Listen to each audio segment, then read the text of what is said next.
Now moving toward the next section of this paper, that is the relativistic mechanics.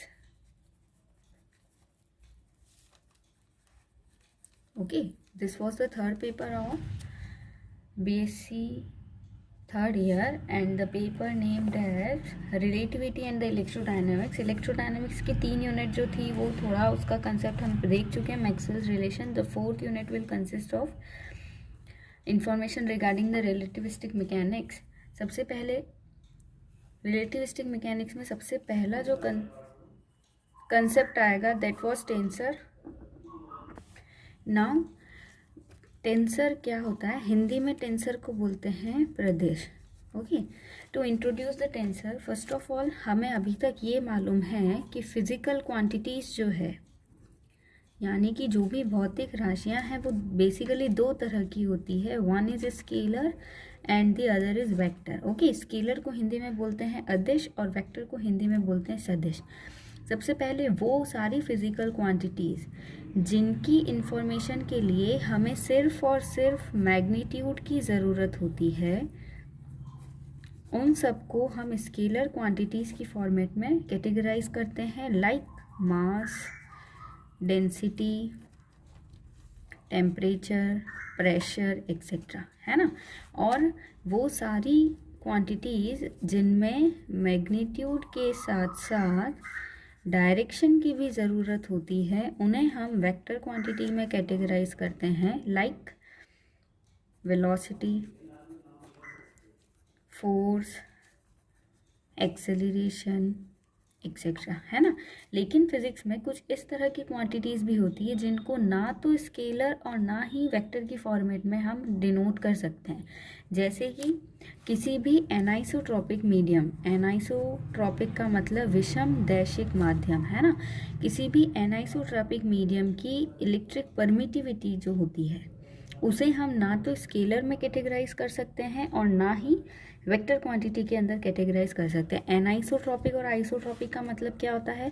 Suppose ये हमारा कोई particular specimen है और anisotropic विषम दैशिक का मतलब अगर मैं इस डायरेक्शन में कैलकुलेट करूँ तो परमिटिविटी की वैल्यू कुछ और आ रही है, इस डायरेक्शन में कैलकुलेट कर रहे हैं तो परमिटिविटी कुछ और आ रहा है, इधर कर रहे हैं तो कुछ और आ रहा है, इधर कर रहे हैं तो कुछ और आ रहा है. यानी कि दिशा के अनुदिश विद्युतशीलता या कोई भी दूसरी फिजिकल क्वांटिटी की वैल्यू डायरेक्शन के साथ साथ में चेंज हो रही है, तो ये एनाइसोट्रॉपिक में हम कैटेगराइज कर सकते हैं. और एक होता है आइसोट्रॉपिक मीडियम्स. तो आइसोट्रॉपिक मीडियम के अंदर क्या होता है, आप किसी भी फिजिकल क्वांटिटी को किसी भी डायरेक्शन में मेजर करो उसकी वैल्यू सेम आएगी, तो वो आएगा आइसोट्रॉपिक में. और एनाइसोट्रॉपिक में डायरेक्शन के साथ साथ में फिजिकल क्वांटिटी जो है उसमें वेरिएशन भी आ रहा है. ओके, तो एनाइसोट्रॉपिक मीडियम की इलेक्ट्रिक परमिटिविटी जो होती है उनको ना स्केलर में डिफाइन कर सकते हैं ना वेक्टर में, तो उनके लिए टेंसर रिप्रेजेंटेशन की ज़रूरत होती है. तो हम बेसिकली ये बोल सकते हैं कि स्केलर और वेक्टर इनका जनरलाइजेशन जो है उनको हम क्या बोलते हैं? टेंसर, है ना.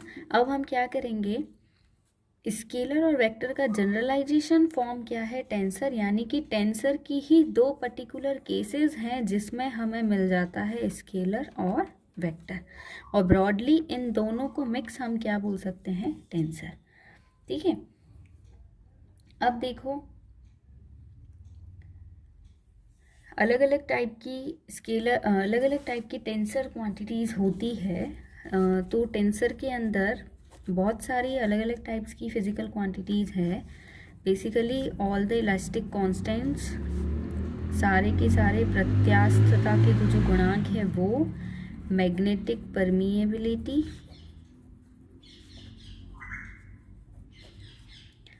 स्ट्रेस, हिंदी में इसे बोलते हैं प्रतिबल, मोमेंट ऑफ इनर्शिया, है ना. बेसिकली टेंसर क्वांटिटीज़ का use mechanics, hydrodynamics, theory of relativity, इन सब चीज़ों में देखा जाता है. अब अपन टेंसर को इजीली समझने के लिए हम एक कंसीडर करते हैं the displacement vector, D electric field, E and electric permittivity, that is epsilon. Now what are the relation between displacement vector and electric field? We are very known with that. That is displacement vector is nothing but electric permittivity times the applied electric field. Okay अब यहाँ पर ये जो epsilon है वो electric permittivity है उस medium की, जो यहाँ पर इस रिलेशन में ये स्केलर क्वांटिटी की तरह बिहेव कर रही है ना। यहाँ पर इसका मतलब मीडियम कैसा है, आइसोट्रॉपिक। मीडियम के आइसोट्रॉपिक होने का मतलब सारी ही डायरेक्शन के साथ में उनकी प्रॉपर्टीज़ की वैल्यू भी एक जैसी होना। लेकिन अगर एनाइसोट्रॉपिक होगा तो ई और डी की डायरेक्शन और मैग्नीट्यूड जो है वो एक साथ नहीं बदलते हैं, क्योंकि एनाइसोट्रॉपिक मीडियम में हर डायरेक्शन के साथ साथ में प्रॉपर्टीज़ भी क्या हो जाती है, बदलती है ना। तो इसलिए एनाइसोट्रॉपिक मीडियम की कंडीशन में इस एप्सिलॉन का मान भी उसी प्रोपोर्शन में चेंज होता है ताकि ये रिलेशन हमेशा सेटिस्फाई हो, है ना।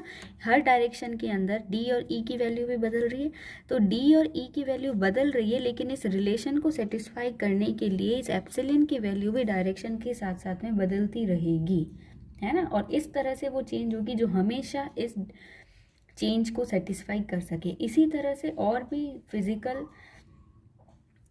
क्वांटिटीज, फिजिकल प्रॉब्लम्स में केवल वेक्टर नोटेशन से ही किसी भी इक्वेशन को प्रेजेंट करना हमेशा वैलिडेट नहीं होता है ना। जैसे अगर हम हुक्स लॉ की बात करें तो हुक्स के लॉ के अकॉर्डिंग स्ट्रेस जो होता है वो स्ट्रेन के प्रोपोर्शनल होता है ना। तो स्ट्रेस जो है that is proportional to strain, और we can write as stress that is proportional to strain को अगर मैं ई से लिखूं तो हम लिख सकते हैं S equals to C into E. Fine, यहाँ पर सी जो है ये क्या है, प्रोपोर्शनलिटी का कांस्टेंट है और जिसे मॉडुलस ऑफ रिजिडिटी और इलास्टिसिटी अपन बोलते हैं, ठीक है। इस प्रकार किसी एक मीडियम के लिए तो ये इलास्टिसिटी कांस्टेंट जो है वो एक वेक्टर क्वांटिटी होती है ना। लेकिन जब मीडियम एनाइसोट्रॉपिक होगा तो बहुत, जैसा कि बहुत सारे क्रिस्टल्स में होता है, तो उसमें क्या होगा, एक्स डायरेक्शन में स्ट्रेस, वाई डायरेक्शन में स्ट्रेस, जेड डायरेक्शन में स्ट्रेस, इन सब को लेने के लिए इस स्ट्रेन की वैल्यू भी डिपेंड करेगी कि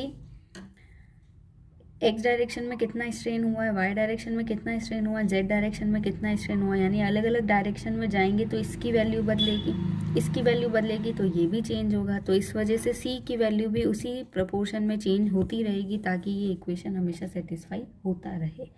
ओके, तो यानी कि 3 डायमेंशनल स्पेस में किसी भी वेक्टर क्वांटिटी को हम 9 एलिमेंट्स के सेट के फॉर्मेट में शो कर सकते हैं। अगर मैं सिर्फ लीनियर रिलेशन कंसीडर करूं तो हुक का लॉ हम ऐसे लिख सकते हैं, C11 E1, C12 E2 and C13 E3 in generalised form. अगर हम आई नोटेशन लगा दें तो ये समेशन हो गया over the J, CI J and EJ।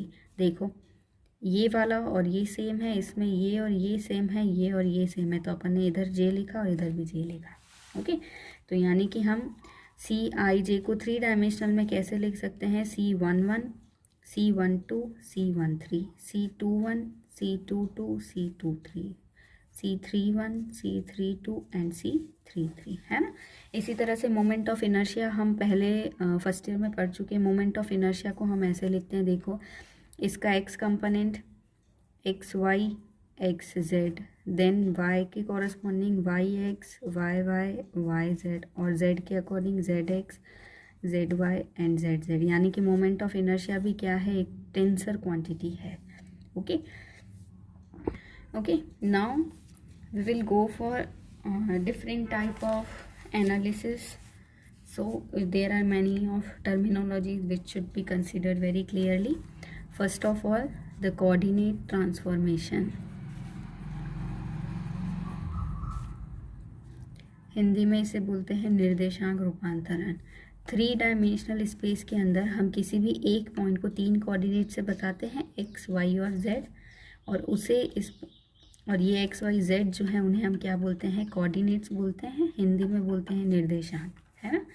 यानी कि orthogonal Cartesian coordinate system. Cartesian coordinate system में कार्तीय निर्देशांक तंत्र, कार्टेशियन कोऑर्डिनेट सिस्टम में अपन XYZ से डिनोट करते हैं। स्फेरिकल पोलर कोऑर्डिनेट्स में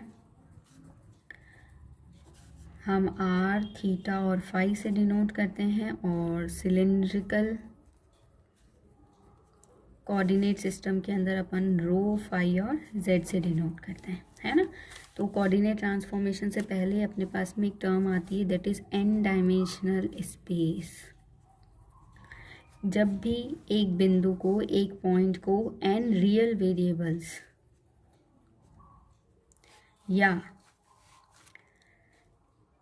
एक से ज़्यादा रियल वेरिएबल्स की फॉर्मेट में अगर हम डिफाइन करें तो वो n डायमेंशनल स्पेस होगा। जैसे अगर ये पॉइंट है और इस पॉइंट को डिफाइन करने के लिए अगर हमें सिर्फ एक ही कोऑर्डिनेट की ज़रूरत पड़ रही है तब वो क्या बनाएगा, 1 डायमेंशनल स्पेस। लेकिन अगर इस पॉइंट को डिफाइन करने के लिए हमें 2 कोऑर्डिनेट्स की ज़रूरत पड़ रही है तो वो क्या बनाएगा, 2 डायमेंशनल स्पेस बनाएगा। अगर 3 डायमेंशंस की ज़रूरत है इस पॉइंट को डिफाइन करने के लिए तो वो 3 डायमेंशन बनाएगा। और इसी तरह से अगर किसी पॉइंट को क्लियरली एक्सप्लेन करने के लिए n रियल वेरिएबल्स की अगर हमें ज़रूरत पड़ेगी तो उस तरह से एक n डायमेंशनल स्पेस क्रिएट होगा।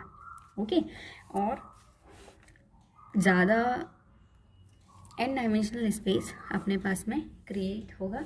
और n डायमेंशनल स्पेस को कन्वीनियंटली हम इस तरह से डिनोट कर सकते हैं x1, x2, x3, x4 and so on up to xn। Okay, ये जो सफिक्स लगाए हैं हमने 1, 2, 3, 4, ये सिर्फ वेरिएबल्स को डिनोट कर रहे हैं, ये पावर्स नहीं है ना। यानी कि हम इन शॉर्ट क्या बता सकते हैं कि अभी तक हम 2 डायमेंशनल स्पेस में x और y लेते थे ना, तो उसमें x1 जो है उसको लिखा है अपन ने x, x2 को अपन लिखेंगे y, और 3 डायमेंशनल की बात करें तो x3 हो जाएगा अपने पास में z। ठीक है, तो ये वेरिएबल्स को डिनोट करने की टेंसर नोटेशन है।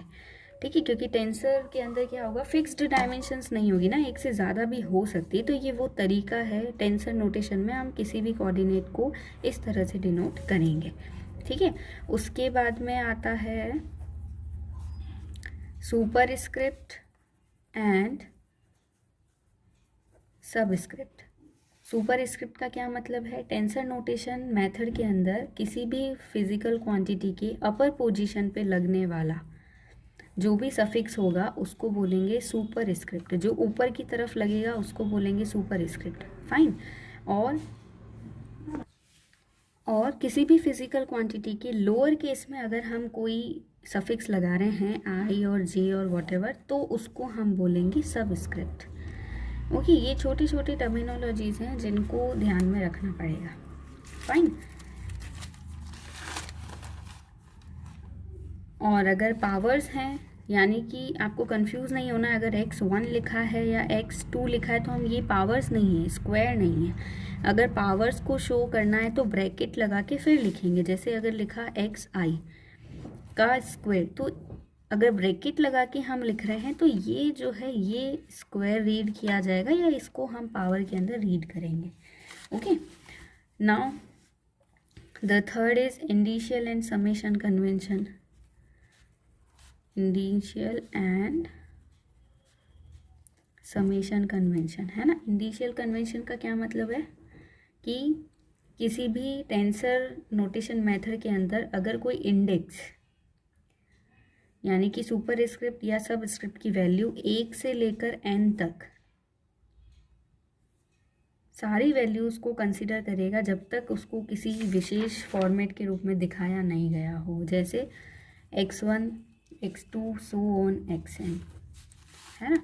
ये किसी एक कोऑर्डिनेट सिस्टम की बात कर रहा है। x1, 2 माइनस लगा दिया अपन ने सपोज, तो ये किसी दूसरे कोऑर्डिनेट सिस्टम को शो कर रहा है ना। और दो अलग अलग कोऑर्डिनेट सिस्टम के बीच में हम फंक्शनल रिलेशन क्रिएट कर सकते हैं, यानी कि हम ये लिख सकते हैं दैट x-1 को हम ऐसा लिख सकते हैं -1 x1 x2 x3 and so on, यानी कि ये एक अलग कोऑर्डिनेट सिस्टम है और ये एक अलग कोऑर्डिनेट सिस्टम है, लेकिन हम इन दोनों कोऑर्डिनेट सिस्टम के बीच में हमने एक फंक्शनल रिलेशन शो कर दिया है।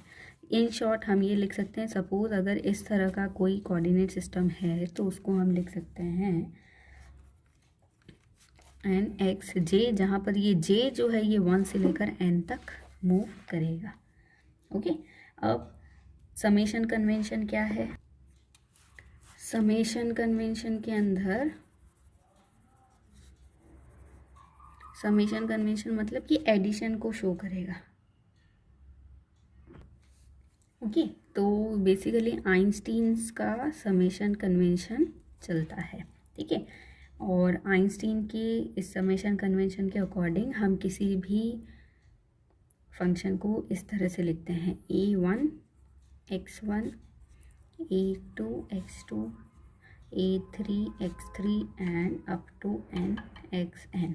ओके, इन शॉर्ट हम कैसे लिख सकते हैं समेशन? देखो 1 पे भी इस पे चल रहा है, a के लिए जो सब स्क्रिप्ट है उस पे चल रहा है, तो हम लिख देंगे ai।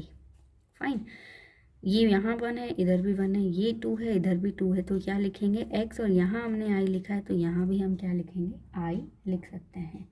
Okay, that is summation over i। अब कन्वेंशन के अकॉर्डिंग क्या है, हमें समेशन का साइन लगाने की ज़रूरत नहीं है, हम सिर्फ ai xi भी लिख सकते हैं, इसका मतलब भी यही होगा। ओके, तो यानी कि समेशन कन्वेंशन के बेसिस पे हमें समेशन का साइन लगाने की ज़रूरत नहीं है, अगर सिर्फ ये लिखा हुआ है तो भी अंडरस्टूड है कि वो उसका एक्सपांशन इसी तरह से होगा, ठीक है।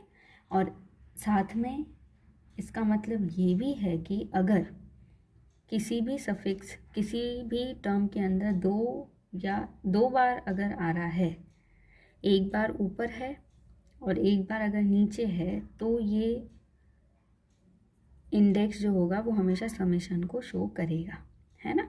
और अगर रेंज नहीं दे रखी है तो हम इसको n तक ओपन कर सकते हैं, ठीक है। Now the next is dummy suffix and real suffix. Dummy suffix का क्या मतलब है? अगर किसी टर्म के अंदर कोई सफिक्स 2 बार यूज में आया हो, लेकिन अगर वो एक बार सब स्क्रिप्ट में हो और एक बार सुपर स्क्रिप्ट की फॉर्मेट में होगा, तो ये जो 2 बार यूज में आने वाला सफिक्स है उसको हम बोलेंगे डमी सफिक्स। ओके, जैसा सपोज ai जे लिखा और यहाँ पर हमने x लिख दिया और यहाँ i लिख दिया, तो देखो अब इसमें क्या हो रहा है, i जो सफिक्स है ये एक बार सब स्क्रिप्ट की फॉर्मेट में यूज़ हो रहा है और एक बार सुपर स्क्रिप्ट की फॉर्मेट में यूज़ हो रहा है, इसलिए इस i को हम बोलेंगे डमी सफिक्स। फाइन, कैसे ओपन होगा देखो, ai j और xi, ठीक है। इसको कैसे ओपन करना है, ai xi से j को अगर आप भूल जाओ तो ये समेशन को शो कर रहा है, तो इसको ओपन करो aj 1 x1 2 x2 a3 x3 and so on. Okay, अब ये जो सफिक्स हमने सेलेक्ट किया ये कुछ भी हो सकता है, इसको मैं ऐसे भी लिख सकती हूँ, इन दोनों इक्वेशन में कोई फ़र्क नहीं आएगा। क्यों? क्योंकि ये भी इसी तरह से ओपन होगा, है ना। तो अगर ये सफिक्स यहाँ पे आई की जगह मैंने के लिख दिया है तो भी कोई फ़र्क नहीं पड़ेगा, यानी कि अगर कहीं पर इस तरह से लिखा हो एक्स आई एंड ए के एक्स के, तो ये दोनों अलग अलग चीज़ें नहीं है, ये दोनों सेम ही है, क्योंकि एक्सपांशन तो उसका एक ही तरह से होना है, ठीक है। अगर कहीं पर 2 या 2 से ज़्यादा इंडेक्स हैं तो उनको अपन आपस में इंटरचेंज भी कर सकते हैं, और डिस्टर्बेंस से बचने के लिए हमेशा ये ध्यान रखो कि एक ही जैसा इंडेक्स एक से ज़्यादा बार यूज़ में नहीं आना चाहिए। फॉर एग्जांपल, अगर ये कुछ इस तरह से दे रखा है ai xi का स्क्वायर, है ना, तो ये ऐसे नहीं खुलेगा, this is not like this ai xi and ai xi, नहीं, ये इस तरह से ओपन नहीं होगा। क्यों? क्योंकि एक ही जैसा सफिक्स आप एक से ज़्यादा बार यूज़ में लोगे तो कन्फ्यूज़न क्रिएट होगा। ये इसको आप ऐसे लिख सकते हो ai xi और एक बार सफिक्स को चेंज कर लो aj और xj, है ना, that is ai aj xi and xj, ठीक है। अब बात करते हैं रियल सफिक्स की। तो रियल सफिक्स क्या होते हैं? वो सारे सफिक्सेस जिनका रिपीटेशन नहीं हो रहा है, जो एक से ज़्यादा बार नहीं आ रहे हैं उनको हम बोलेंगे फ्री इंडेक्स, ठीक है। जैसे ये जो हमारा एग्जाम्पल है, इसके अंदर जे जो है इसे क्या बोलते हैं अपन, फ्री इंडेक्स, ठीक है।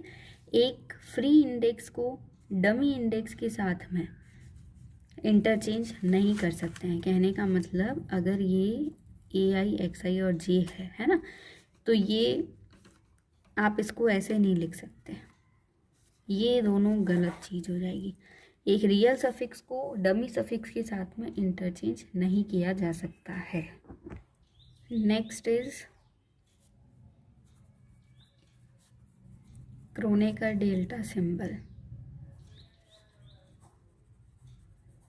क्रोनेकर डेल्टा सिंबल को कैसे डिनोट करते हैं, this is Kronecker delta symbol. सब स्क्रिप्ट लगाया आई, सुपर स्क्रिप्ट लगाया जे। और अगर आपको ध्यान हो, हम क्वांटम मैकेनिक्स में पढ़ चुके हैं, इसकी वैल्यू 0 भी हो सकती है और 1 भी हो सकती है। अगर आई और जे की वैल्यू सेम नहीं होगी तब तो इसकी वैल्यू 0 आएगी, और अगर आई और जे की वैल्यू सेम है तब इसकी वैल्यू 1 आएगी, ठीक है। क्रोनेकर डेल्टा की कुछ प्रॉपर्टीज़ हैं, that is suppose the Kronecker delta and a physical quantity, okay. तो यहाँ पर ये सब स्क्रिप्ट में है, यहाँ पर ये सुपर स्क्रिप्ट में, ये दोनों सेम है और क्रोनेकर डेल्टा है, this is i, this is j, fine. तो हम डायरेक्ट लिख सकते हैं a i, okay. The second property says that if the Kronecker delta is in this form, यहाँ पर आई लिखा है, यहाँ पर जे लिखा है, ओके। और एक और क्रोनेकर डेल्टा है जिसका सुपर स्क्रिप्ट आई है और लोअर स्क्रिप्ट के है, तो ये आई जो डमी इंडेक्स है इसको हम एलिमिनेट कर सकते हैं। This can be return directly as j and k, okay. And अगर एन इंडिपेंडेंट वेरिएबल्स हैं x1 x2 up to xn, तो उस कंडीशन में क्रोनेकर डेल्टा को कैसे डिफाइन करते हैं, that is del x j upon del x i, okay.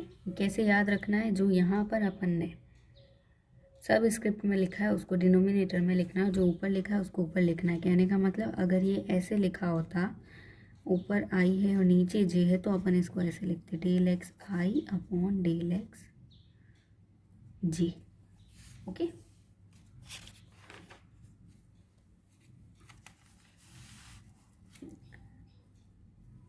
अगर इस तरह से लिखा हो del x j upon del x minus i, किसी दूसरा कोऑर्डिनेट सिस्टम की बात हो रही है और ये कोई दूसरा coordinate system and del x की, ओके, तो हम डायरेक्टली इसको कट कर ये बोल सकते हैं, it would be del x j upon del x के।